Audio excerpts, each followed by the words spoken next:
afternoon, everybody. Good afternoon. How's everybody doing today?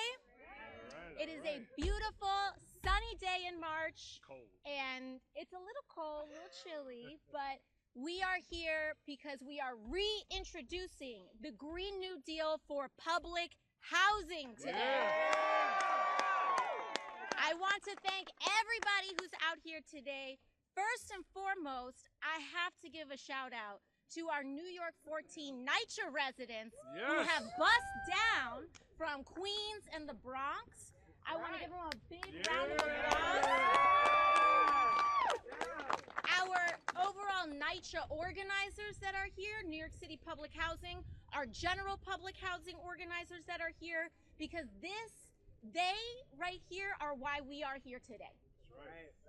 The power of their advocacy and the importance and dignity of their lives and all of our lives is why we are here today.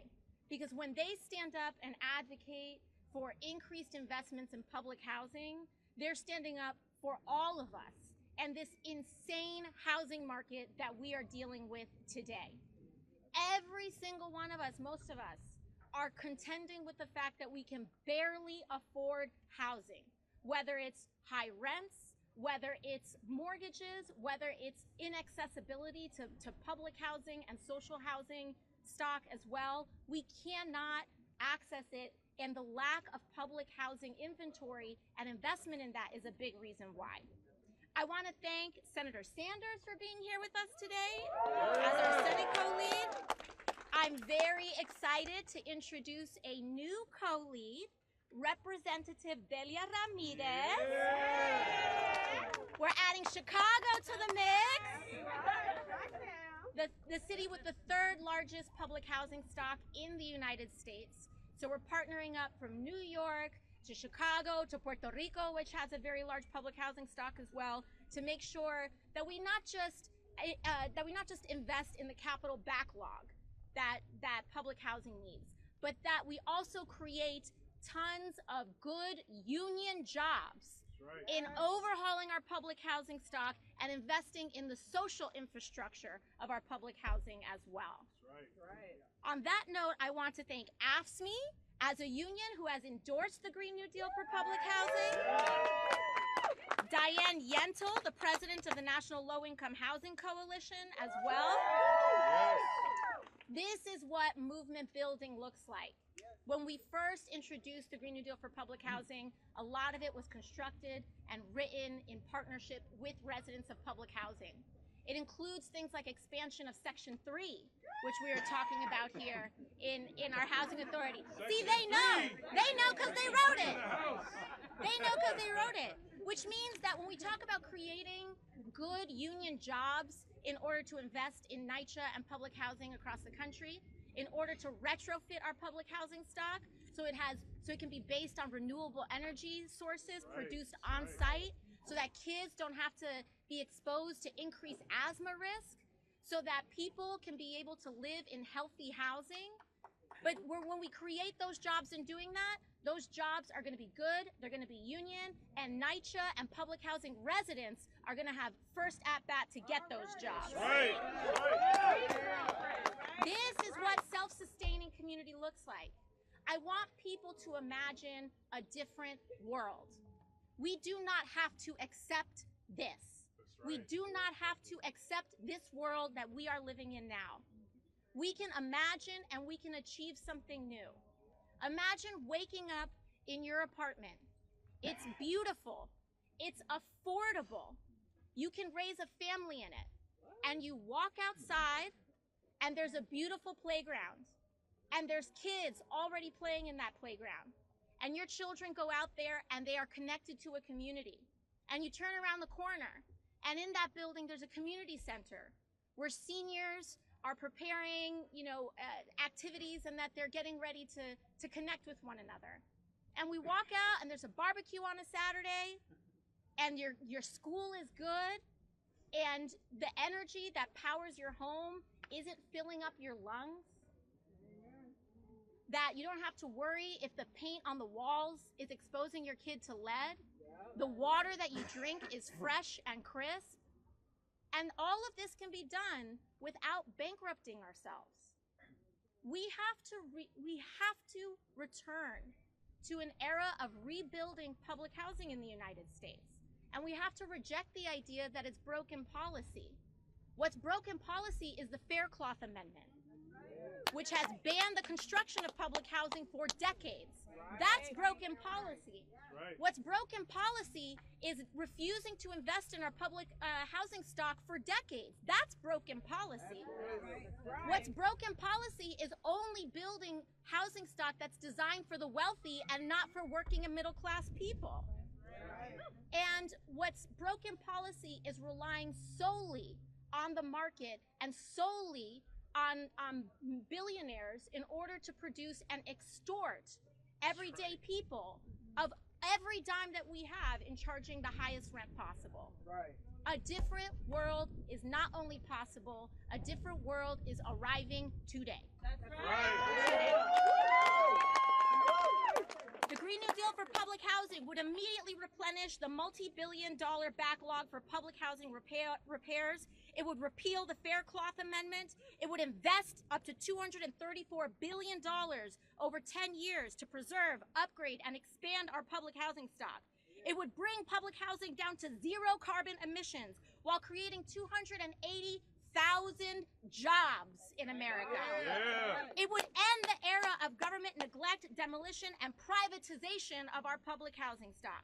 This bill also addresses unsustainable rent prices. In the Bronx alone, average rent prices grew by over 7% to an average of $2,391 just last year. But public housing isn't tied to the market. So by preserving and expanding it, we can guarantee it to be affordable. It's the only housing stock that we can guarantee to be the most affordable. But most importantly, this bill would improve living conditions for the nearly 1 in 20 Americans who live in public housing. 1 in 20. Of the over 300,000 public housing residents living in New York alone, about 73 come from marginalized backgrounds, and 57% are elderly or disabled. They matter. Our seniors matter. Our elders matter. Our disabled brothers and sisters matter. And we are sick and tired of having them priced out of our communities and treated as disposable parts of society. They are the most essential parts of our society. And with that, I just want to thank so many of our partners that are here today, and I want to hand it off to our Senate co-lead, Senator Bernie Sanders.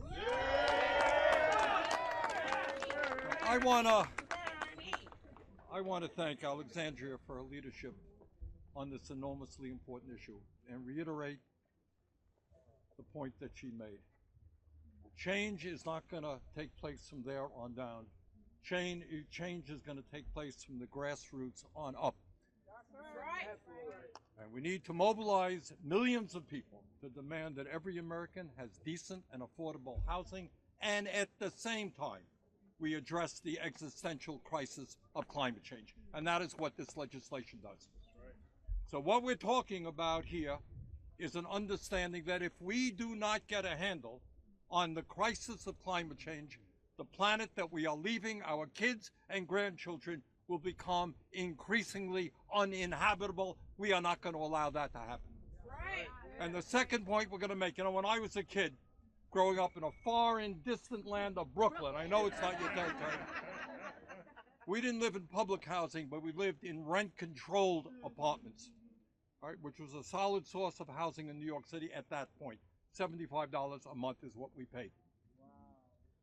But what we have got to do now in the midst of a massive housing crisis in the state of Vermont, in New York, in California, not only homelessness, but millions of people who are paying 50% or more of their limited income from housing, we are saying enough is enough. Affordable housing is a human right. And what we're also saying is not only do we need jobs in America, we need jobs in America that pay people a living wage. So the good news, and what Alexandria has done, what everybody here has done, What we have done together is put together a piece of legislation that addresses some of the major crises in America. We're going to stand up and transform our energy system and create sustainable housing not based on fossil fuel. That's right. We are going to provide decent, quality, affordable housing for millions of Americans. And at the same time, we're going to create good-paying union jobs. That is a win-win-win situation. Let's pass this legislation. Thank you all very much. Next up, we have our House co-lead, freshman coming out swinging, Representative Delia Ramirez. Thank you. Chi-Town is in the house. Listen, as I'm like right next to New York here, right? I gotta be careful. I'm alone here right now. Good afternoon, everyone. It is a gorgeous, sunny, beautiful day to be with all of you. As we all know, what we've been chanting, what we've been hashtagging, and what we've been working on, making housing a human right. I get to represent Illinois' 3rd Congressional District. The district, half of it is in the city of Chicago, and the rest of it is in the northwestern suburbs. A district that, like many districts in our nation, are feeling the impact and lack of affordable housing and the urgent climate crisis. The reality is that you and I both know that before the pandemic, the rent was too damn high, and it was nearly impossible for most of our communities to ever purchase a home. What you have seen over the last few years is rent continuing to increase 20%, 20%, 20%. What we haven't seen increase is wages. That's right. Just in Illinois, there's a staggering shortage of over 293,000 affordable homes. 10,431 people are experiencing street and shelter homelessness at any given day. In my district, more than 20,000 Latinos have been displaced since 2000. Families spending 75% of their income of rent and utilities. Many of them doubled up and tripled up, and you know that according to our HUD definition, that doesn't technically mean homelessness by the number we see. So we know that the number of people at risk of homelessness, experiencing homelessness, is so much higher. Folks, the time for bold policy and transformative investment, as you heard from my colleague, I love to say, from New York City, Alexandria Ocasio-Cortez, that investment day is today. Yes. We need action to confront the systemic and environmental challenges displacing our families and threatening our communities. As someone who believes to my core that safe, stable, sustainable, resilient, affordable housing is a human right, I am excited to be here today, standing by the side of committed activists and leaders. Yeah! You have been saying and doing this work. That's right, say it again. Housing is a human right. Housing, right. That's right.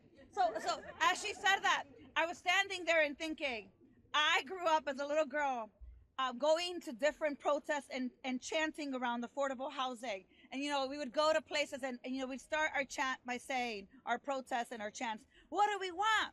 And then the people would respond, affordable housing. When do you want it? Now. What do you want? Affordable housing. When do you want it? Now. So why I share that with you is that I've been working on affordable housing for a very long time, but I would be at other protests fighting for wages. I would fighting for immigration reform. And when people would say, what do you want? They would say immigration reform. I'd say affordable housing. It was so instilled in me, right? That I cannot hear the question, what do you want? I mean, even at home, I was like, affordable housing, and I want it now. We know that we have been working for this for a very long time, and it is why the Green New Deal for Public Housing Act of 2024 is here. It's transformative investment in housing, particularly public housing that goes above and beyond what we've seen before. It's an investment in clean energy economy that increases energy efficiency, it lowers costs for families, and it creates the good paying job opportunities we deserve. It's an investment in clean, healthy future for generations to come with thriving communities and resilient cities.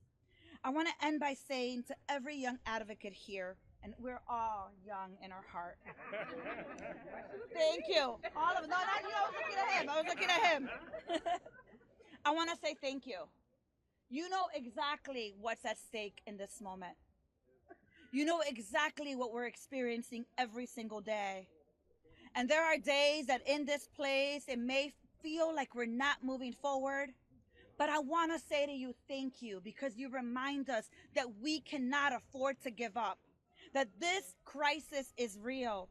But you have chosen hope. You have chosen action. You have chosen to fight for our future and for each other.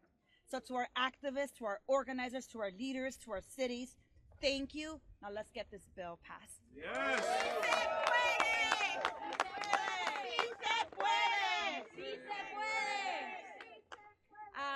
I mean, now you know why she's the co-lead on this, right?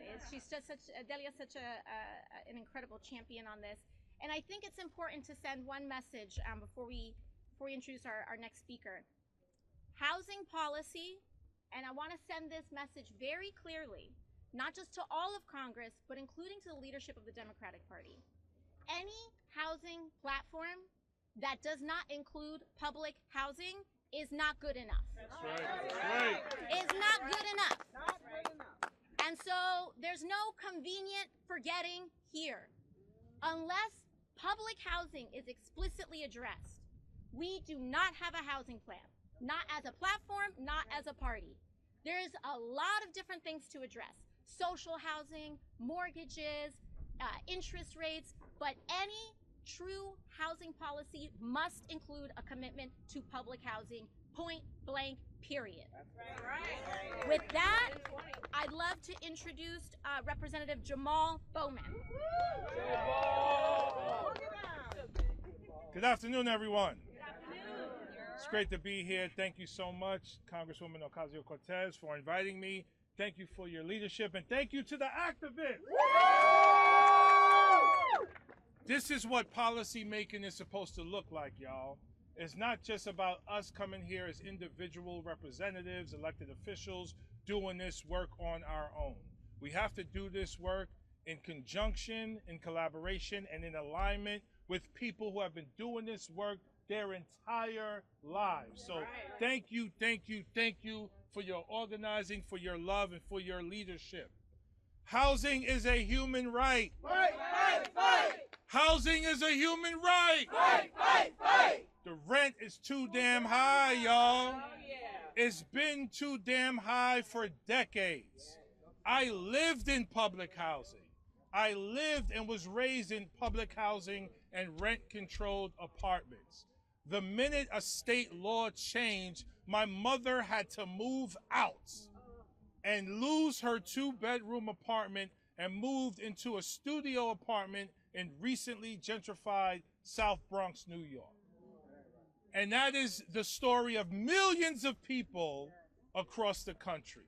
And my mother was lucky enough to be a union worker for the post office for 33 years. So she had a good enough pension to keep her in that studio apartment. But how many people aren't so lucky and aren't so fortunate and have been left behind by our elected officials for far too long? Too many. And that's why we have this unhoused crisis all over this country. It is plantation capitalism to have someone paying 40, 50, 60% of their salary towards rent. That is plantation capitalism. Rent should be capped at 20% of someone's salary. That's where we need to take it. And as we rebuild our cities and as we rebuild our country to ensure that every single person has a home, we need to invest and pass the Green New Deal for public housing. Absolutely. It deals with the issue of unemployment and underemployment. It deals with the issue of the climate catastrophe that we are living in, and it deals with the issue of lack of affordable housing in our country. As the senator said, win, win, win. But I also want to plug, we must also pass the Green New Deal for public schools.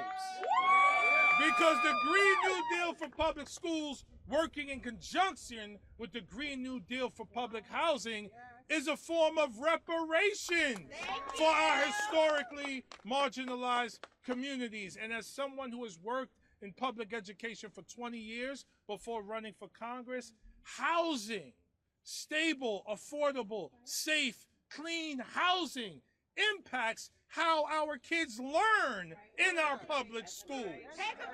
Housing is health care. Housing is about self-esteem and self-worth and love and care for your community. When you feel that way, going to school, you're going to perform better in school. So Congress needs to get this done. That's right. And organizers, please, I know you already do this, but I'm shouting out the millions of people who haven't been activated yet across the country. Organize in your local communities. That's right. Organize at the city level, county level, state level to move legislation and money to invest in green housing. So thank you so much, my sister. It's an honor to work with you every day in this interesting place. And thank you to all the organizers for your love and care for our communities. Thank you all so much.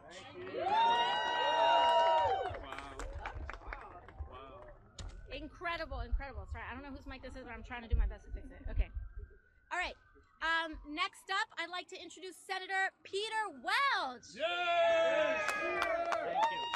We miss him in know- the house. We miss him in the house. Well, I got to tell you, Eddie, Markey, and I are realizing all the fun you're having over here. You got room for us to come back, Jamal? It's pretty good. You know, one of the themes that we've been hearing is housing is about community. You know, in Vermont, we have the second highest homeless population. Wow. Really, per capita. Unbelievable. And, you know, I think back, Jamal, you told your story. When I first went to Vermont, I got out of law school. I rented an apartment on the 3rd floor of a tenement for $115 a month. And it stayed that way. My first job, I was making $9,000 a month. But, you know, a week. No, a year. Those are the good. Yeah. Well, you know, actually, there's a funny story because I got out of law school and I got a job offer on Wall Street and I got a job offer over here on K Street and I would have been making good money. I ended up on Bridge Street in White River Junction, and it was great. But the point is, it was possible to make a choice and to get a modest place to begin. But we don't mind modest. We want opportunity where it's step by step. You're moving ahead, not falling behind, no matter how hard you work, right? That's right. So no one's asking for anything, but we just don't want to have a crushing boulder on our shoulder as we're trying to make our way and build and make our own contribution in the community. And you know, what happens so often is that when it becomes impossible to afford just basic shelter, an apartment or a house, the blame starts getting focused on the people who can't afford it. I know. That's right. Isn't that right? Why don't you do something? Why don't you look harder? But in reality, you know what? There's a market at work. And I'm going to just give one example of the market that is at work right now, and it is outrageous. You know who's buying up all the homes in suburban neighborhoods? Hedge funds. They're not living there. They're just buying it, putting the squeeze on, making it impossible for people to get their own home. And, by the way, have a transient neighborhood where those barbecues you're talking about, Alexandria, you just can't put them together. And you know what? All of us in our own way is doing everything we can to try to make the best of ourselves, be the best that who we can be. But part of that for each of us is to help our neighbor and our kids be the best that they can be. That does require stability. It requires continuity. It requires commitment. It requires effort. But it also requires an affordable home, an affordable apartment. And when we've got a market that now caters to folks who can show up and pay cash, and where hedge funds can come into communities and buy up every other house, so that folks who want to build that community, where they coach Little League, where they have a community barbecue, where they have school plays that they go to and are proud to see not just their own kid performing, but they're thrilled to see their neighbor's child getting along and performing as well. That's what we want, and that's at the heart of this legislation. We want community, and we know in order to get it, we have to have public policy that's going to address climate, that's going to address housing, that's going to build in a way that's resilient and sustainable and efficient. This is within our power to do. And that's why all of you organizing, advocating from your personal experience and the deep, deep commitment you have to love one another. That's what motivates us, and that's why we will sustain this effort and why we will succeed. Thank you all for everything that you do. Thank you, Senator Welch. And next up, we'll have our Green New Deal champion, the OG, Senator Ed Markey. Oh my God. Whoa. So this is such a great day.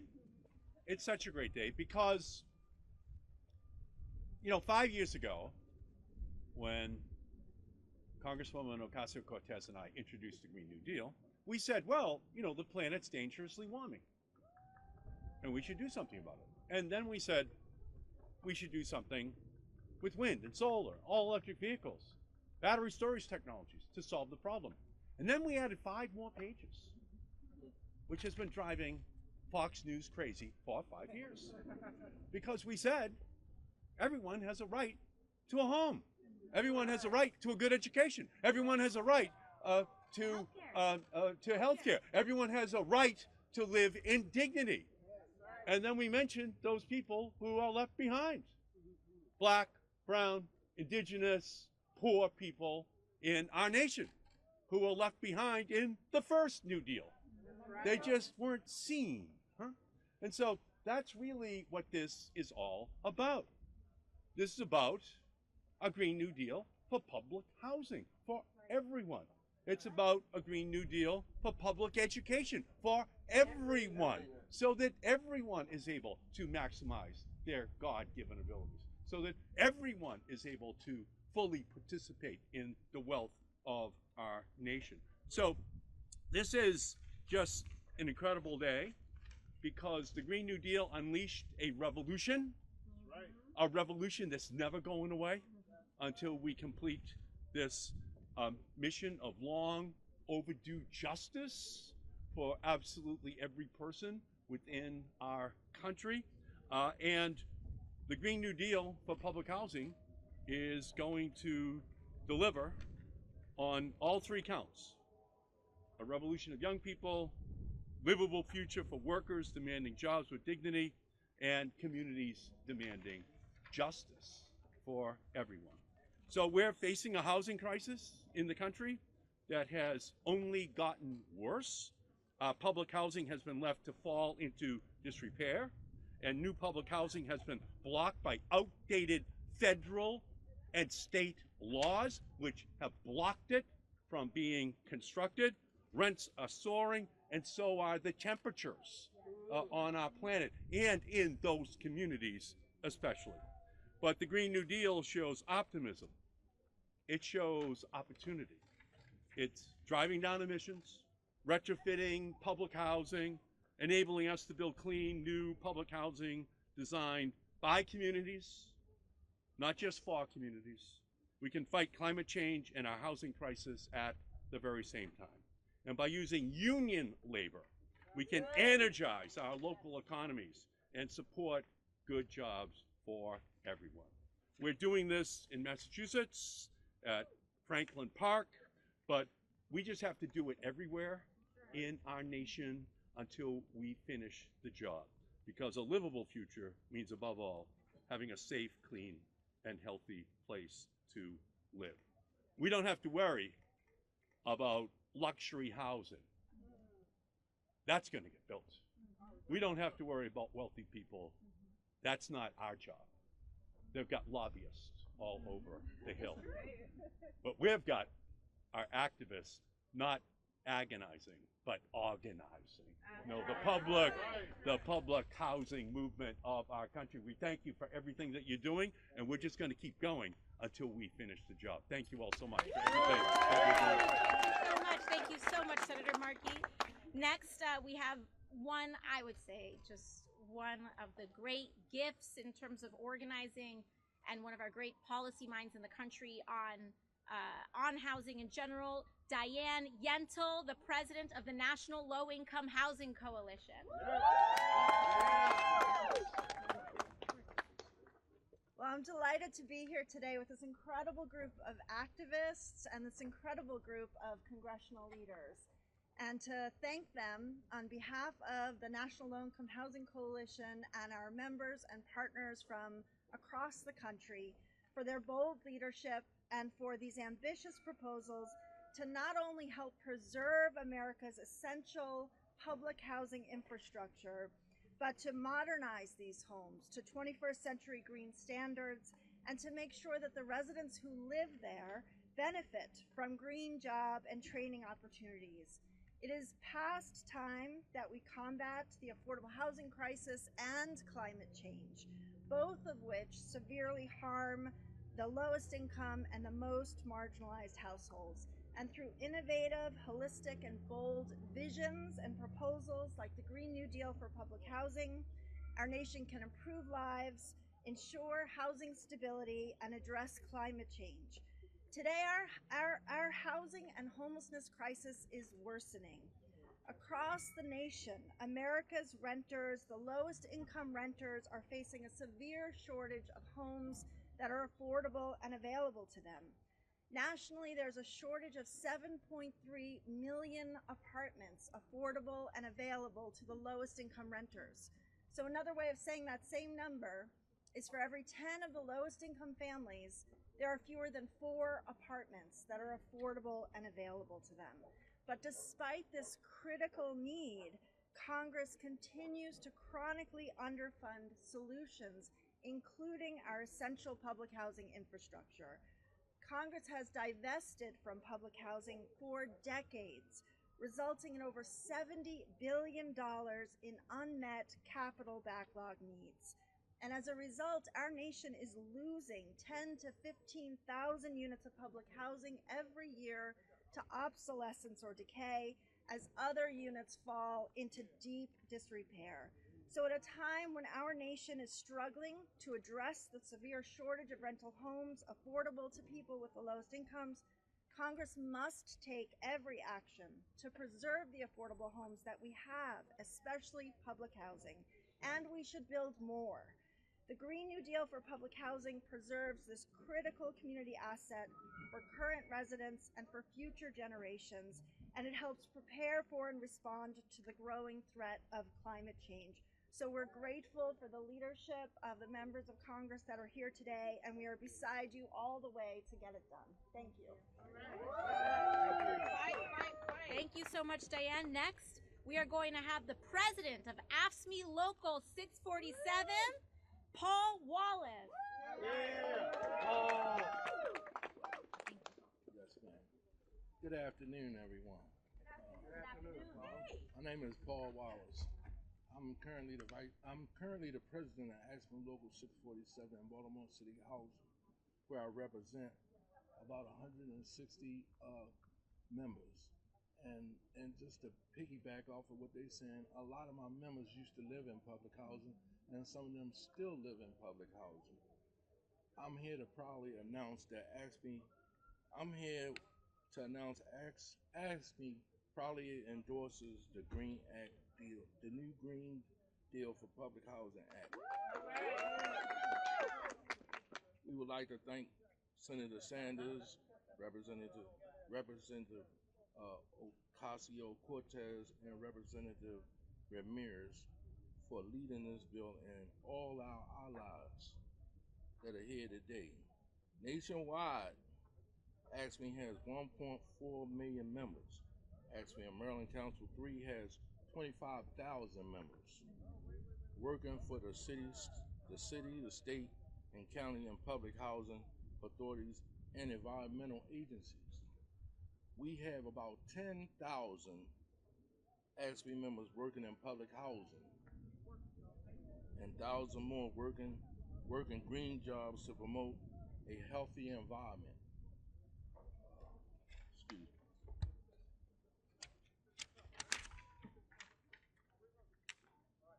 My title, really, I'm the president, but my title is maintenance technician. I work on these houses. I'm proud. At first, I didn't know what this job and what it meant, but I'm proud of the job that I do. I said, because I'm an example to the kids that are in these poverty places, that you can do better, and that I'm here to help you in any way that I can. Our job is to make sure that the houses are like we want to live in. And when I go into repair, that's what I do. That's what my team does. That's what we promote. We meet the residents, we talk to contractors and vendors, like we develop like a family. We become family to them. And, you know, so this Green New Deal is great. And I had to tell you, I try to briefly say that I've been working for housing for 36 years. I currently come out of Potomac Job Corps here, and I went into maintenance there, and I've been there ever since, and I don't think I'm going nowhere no time soon. You know? But I really love this job. And because of the people, the kids, the seniors and things like that, they need our help.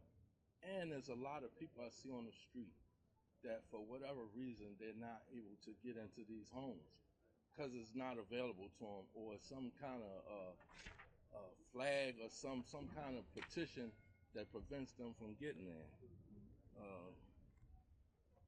Americans need this bill. It's increasing funding to repair, modernize, and green American public housing.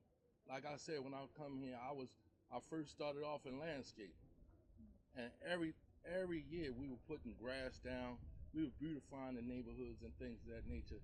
That's almost done went to waste. When you go in there, the dirt is almost like concrete. This Green Act, they come outside, you know, they have to put down rubber playgrounds because there's no grass there. They fall on the ground, on the dirt, they can actually hurt themselves like they falling on concrete. So this Green Act is essential.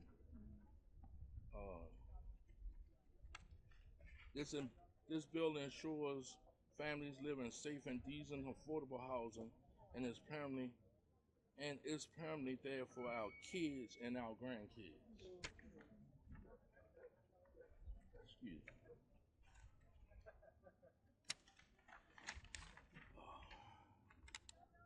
Advocates for housing environment, labor unions, and workers' rights are united to support this bill. We push to enact it with residents, union members, managers, and our broader communities and elected officials. We also work with President Biden and HUD leaders.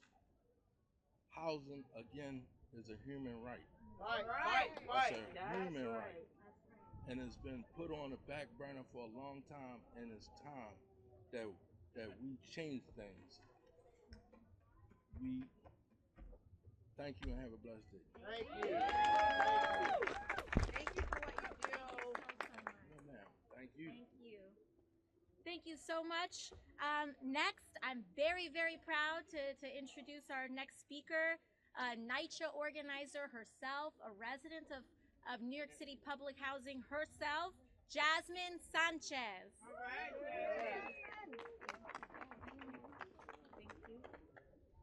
Good afternoon, everyone. My name is Jasmine Sanchez, and I'm a lifelong resident of public housing. I was born, raised, and still reside in Baruch Houses, which is the largest public housing development in Manhattan with over 10,000 people and 2,200 units. Public housing gave my family an opportunity and a stable home when they came from Puerto Rico. But my grandparents were forced out of 2 apartments when they arrived here due to urban renewal and the burning of their buildings. So had it not been for public housing, I don't know where my family would have been. Everyone deserves a stable home. Everyone deserves a home with clean water. Everyone deserves a home that is not falling apart. Everyone deserves to be invested in. And everyone deserves to live threat-free. Public housing residents face constant threats of privatization and conversions. After decades of disinvestment, we have seen our homes fall apart with repair backlogs that some folks feel will never get resolved. This sentiment of hopelessness is what prompts people to want to convert to RAD or PAC or privatize. No other solution is being presented when these conversations are happening with residents, and that is where we need to start. The Green New Deal for public housing is the alternative to privatization. The Green New Deal for public housing is the alternative for any social housing plan. And the Green New Deal for public housing is the alternative to the trust. Rep. AOC and Senator Sanders ensured in 2019 that this was a bottoms-up approach with purpose, intent, impact, and coalition building with residents, organizations, and allies. And I thank you because a lot of folks don't do that. So I appreciate that. This bill not only invests in each unit, but it ensures that we receive energy-efficient appliances, that we have regulated cooling and heating systems, that we're able to generate our own power, but there is an investment in the actual tenant that no other piece of legislation has. The investment that they secure a job, a union job, which is one of the key tenements of public housing. So let's get back to that. This bill focuses on older adults and ensures that their quality of life doesn't suffer due to lack of resources as they age in place. And that our communities become a hub of resiliency, because my community and communities that look like mine feel the ramification of climate change more harshly. Frontline communities in New York City that have historically borne the brunt of climate injustice are usually Black, brown, and other low-income communities. We see heat waves, poor air quality, and extreme weather and climate events ravage through poor communities without a second look. I live on the FDR Drive. I live by the Williamsburg Bridge. I live by the Con Edison plant. And I live by the busiest highways in Lower Manhattan. And this encompasses my development. We are boxed in. But I love public housing. My unit has only been occupied by my family. With the increasing rents, public housing is the most stable stock of housing in the nation. So why wouldn't we develop more, invest more, and protect the units that we own more? My household saw 2 college graduates. This is to Rep. Bowman's comment of stability and what you can become. 2 college graduates, my sister from NYU with a degree there, and I with a graduate degree from the CUNY School of Labor and Urban Studies. You already know, right? 3 generations have lived in my unit. This is not an isolated scenario. I have witnessed this throughout my travels speaking to residents nationwide. The first time this bill was introduced in 2019 and every year after that, because I truly believe that this bill is the only way public housing will get what they truly deserve. And I'll leave you with this. 2 of my fondest memories was when Papi, who is my grandfather, took myself and a neighbor's child downstairs in the middle of a snowstorm to play in the snow, creating snowballs, snowmans. I had a pink ski scoop, never went skiing. I don't know why I owned one. And my friend had a red, white, and blue one, but we got there and we were making snow angels. Another memory I have, and it's the fondest one, me and the kids from the block running around on the lawn trying to capture lightning bugs, right? And for me, this is important to say because these social networks are part of the fabric of public housing that create the life-changing opportunities to its residents to engage and build long-lasting, tight-knit communities. The way we preserve our communities and social networks is by having a true investment in public housing so that people don't have to move, and individuals that live there so that they don't have to get priced out, and ensuring that our communities and developments become resilient so that in times of crisis, we are prepared. I love public housing, so let's pass a Green New Deal for public housing.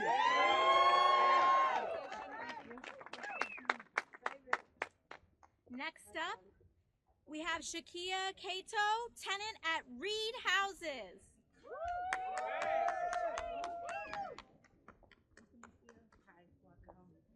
Good afternoon, everyone. My name is Shakia.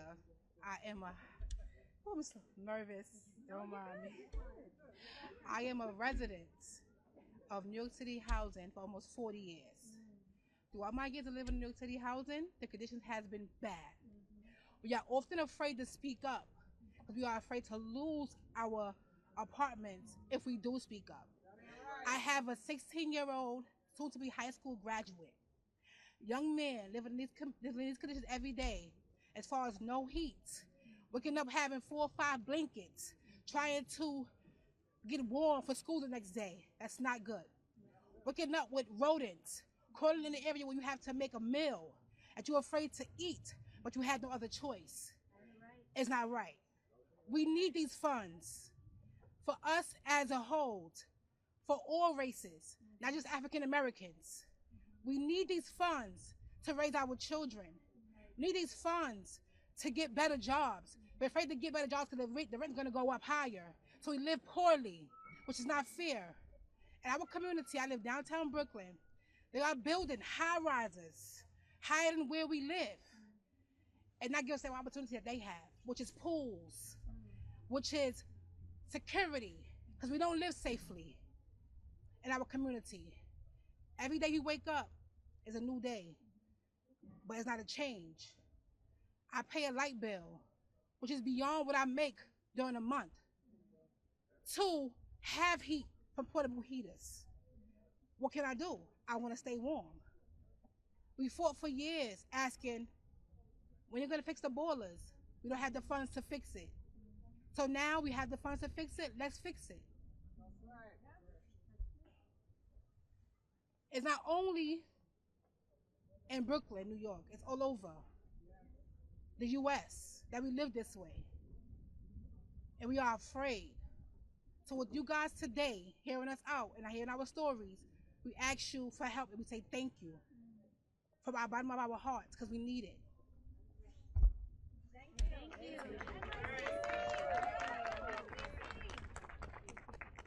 Thank you so much, Shakia. Next, we have Damareo Cooper, the co-executive director for the Center of Popular Democracy.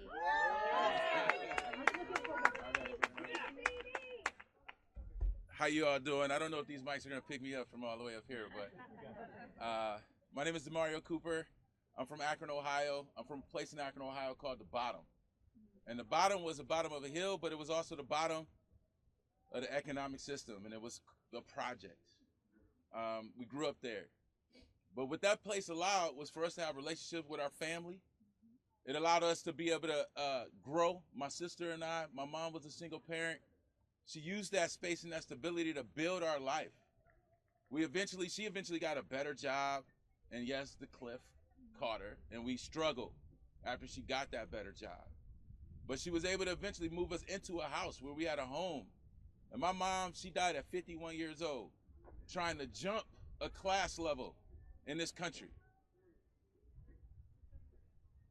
My sister and I are her legacy. And currently I'm the co-executive director of the Center for Popular Democracy.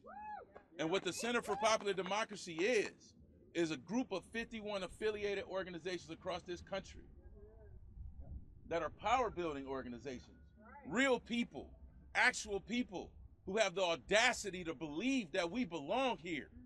We belong wherever we are. In this campaign, I want to thank you, Senator, because you are actually embodying the values and beliefs and principles and hope of people like my mother, of people who believe that they have a right to be here. When we're talking about green social housing, we're not just talking about housing. It's a great issue. It's a good campaign.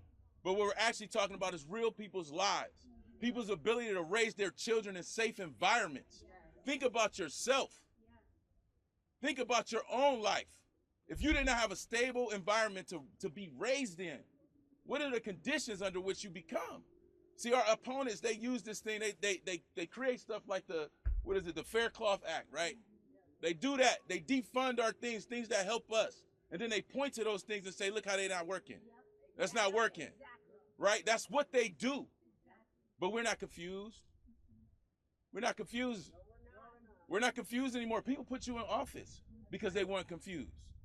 People supported Senator Sanders because they weren't confused. If we're in a society where people are starting to wake up, right? Like we're in another awakening right now. We're in another awakening right now. People have been through too much. They are tired. We are tired. Enough is enough. We all know that it's impossible for you to think that a government in this day and age cannot create housing for everyone. It is ridiculous to believe that more people are homeless today than they were 20 years ago. That's crazy. That's crazy. And then instead of fixing the problem, we have legislators trying to criminalize people who are stuck without housing. And they want us to pretend. They want us to pretend like people who don't have houses, it's their fault. I know people who don't have houses who work. They want you to believe that everyone who doesn't have a home is lazy, is they don't care. That's what they want us to believe. But we know people who don't have homes who are working. If we're going to become the society that we actually can be.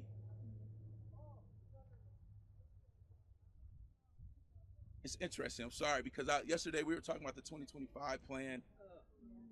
And I'm just like, these people actually think that this is the right way forward. They actually believe, our opponents actually believe that people should not have houses.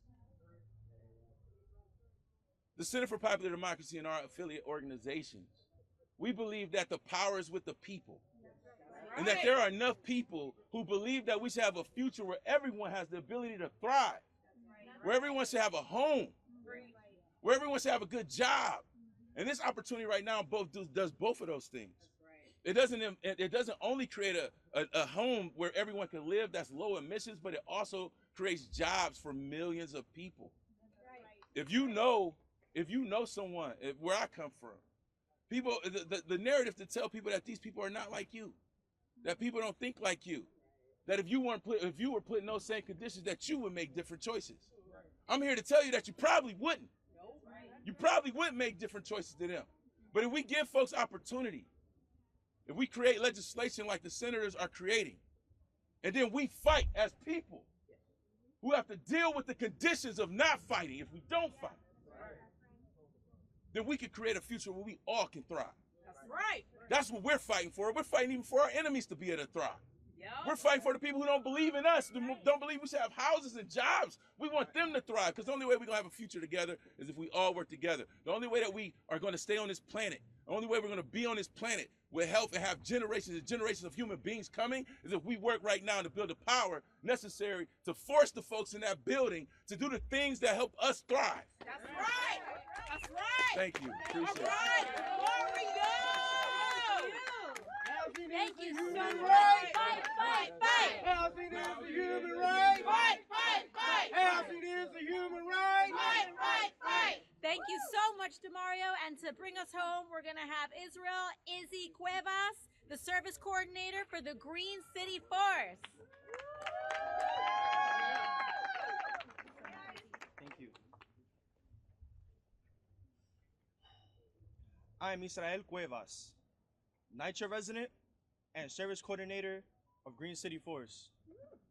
I am also one of the 700 young adults who are a graduate of the program. Thank you. More importantly, when I am serving and I am working, I am leading and overseeing the training and development as well as service of the members at an urban ag eco hub in Mariners Harbor, Staten Island, New York. And when I think of the Green New Deal, I think of a new door of opportunities for young adults such as myself, graduates, and anyone who really wants to make a difference and change their lives and change the lives of others in public housing, to be able to take the skills, take whatever it is that they are equipped with, and be able to really pioneer a new era of change, of retrofits, and overall improvement of our public housing areas.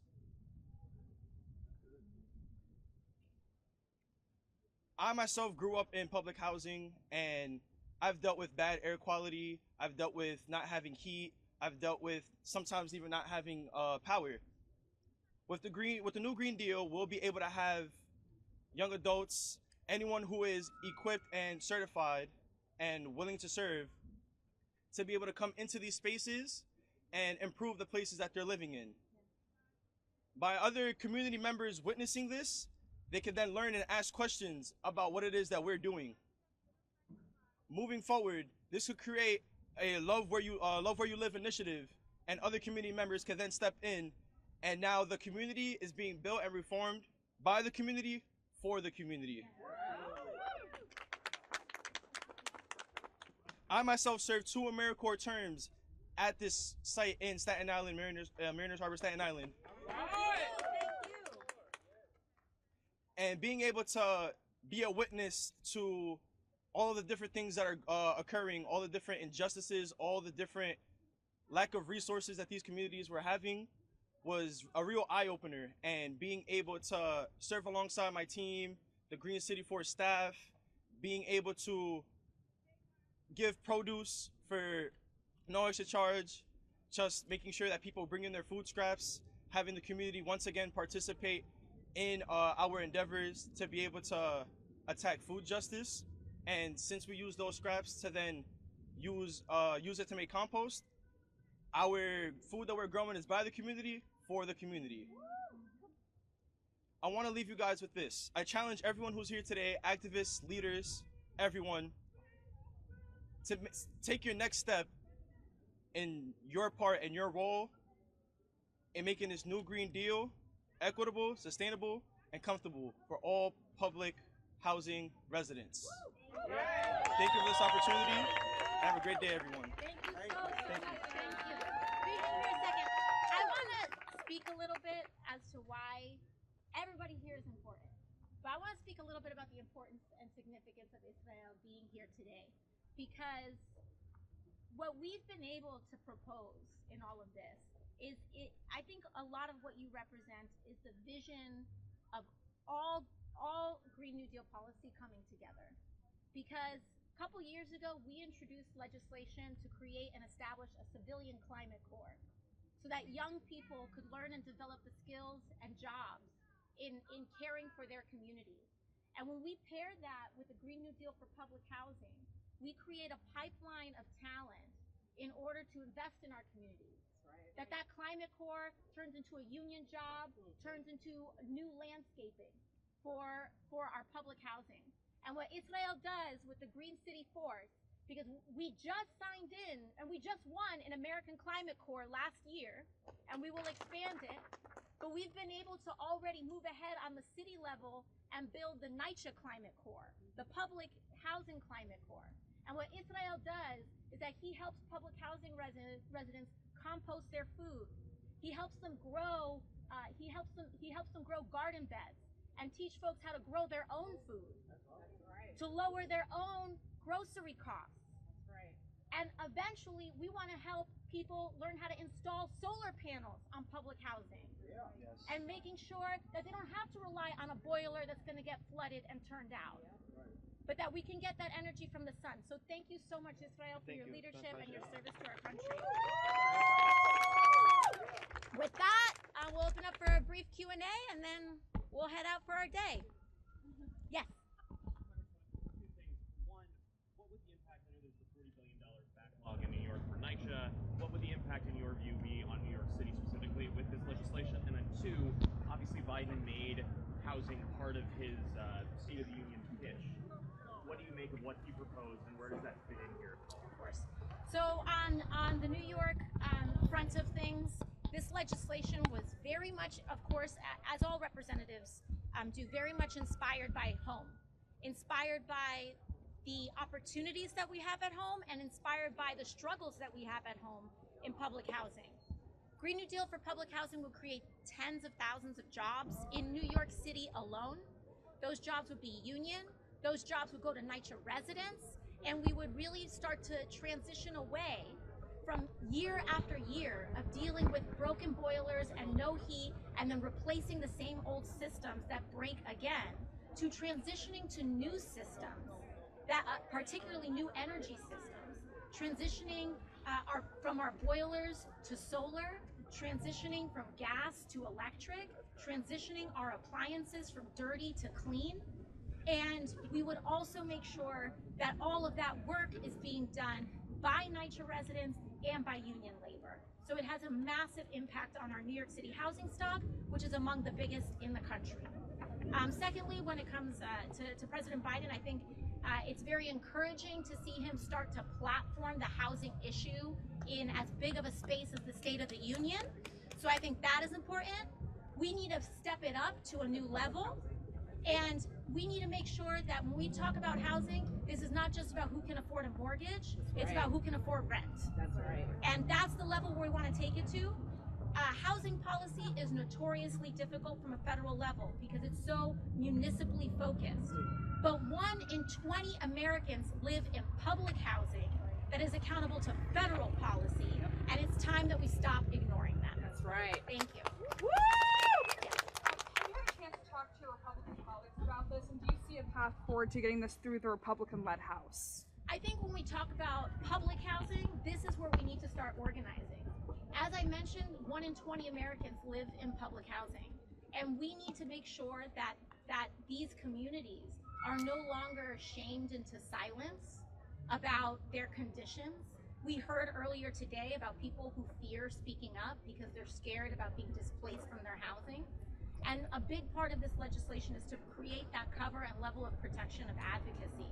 One of the reasons public housing has been so decapitalized for so long is because of Republican controlled houses or in the Senate in one way or another.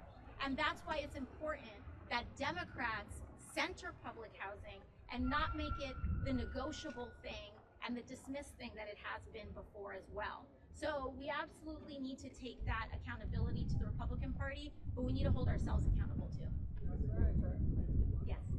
Congressman, what's the response of some of your Republican colleagues who are saying that, well, when it comes to some of these regulations, they're never, no one's never going to get what they want in the end, and then additionally saying that something like the Green New Deal is overkill in terms of what needs to be provided. What's your response to that? Were they? Did they say what regulations they were talking about, or just regulations in general? We know they don't like regulating industry. We know that Republicans don't like to give billionaires rules. We know that Republicans don't like for the wealthy to pay their fair share in taxes. We know that Republicans would prefer everybody to be priced out of the housing market and have every last dollar of theirs go to mortgage or rent. And my message to them is that money doesn't vote, that billionaires are just a handful of votes, and that we are accountable to all of the American people, and all of the American people, virtually the vast majority, our backs are breaking under the cost of housing and the quality of housing. So it's time to come back to earth, and it's time to legislate for the country. Yes. Senator Markey mentioned that hedge funds are buying up a lot of the affordable housing. Does the Green New Deal for public housing address that? Maybe a way to strip them of that power or divest them of it? I believe in many ways it does, because when we expand our public housing stock, like many other public options, right? Whether it's healthcare or whether it's the postal service or whatever it may be, when we expand our public option and set an inventory of a public option and we set that price, it creates it puts pressure on the market, and they then have to compete with our rent, not us suffering because of the high prices of their rent. And so when we dramatically expand the stock of public housing, and then they have to worry about the prices that everyday people can get when they can afford, and when we build public housing, that can be